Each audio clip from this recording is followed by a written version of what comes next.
Well, there's been a lot of chatter about AI data centers and your electricity bill and how much the power they require is costing us. Well, I talked with a Dominion Energy spokesperson who said this. Glad to clear up some of those misconceptions because that's what it is. It is a misconception. The good news here is that data centers are not causing your power bill to go up. And I'll say that again. The data centers are not causing your power bills to go up. Well, last year, the Virginia General Assembly commissioned a report on the impacts of data centers on our area. It found that we are not currently paying for the power those centers use.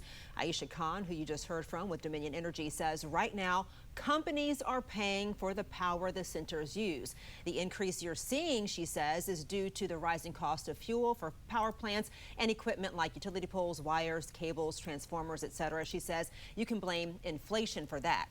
Now, that report did find, however, a typical residential customer of Dominion Energy could experience costs increasing by an estimated $14 to $37 monthly by 2040, and that's independent of inflation.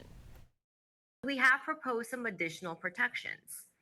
Our regulator is reviewing them now, and they will make a final decision later this year.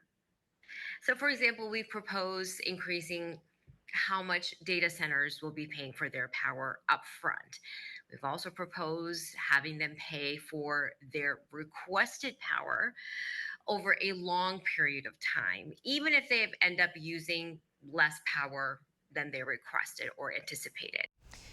Now, there is a proposal to increase customers' rates by $21 over the next 2 years. She says that is to keep up with the rising cost of fuel and equipment, which I mentioned earlier. She also mentioned that there are plenty of assistance programs available, and if you are feeling the strain, she says, reach out to discuss solutions.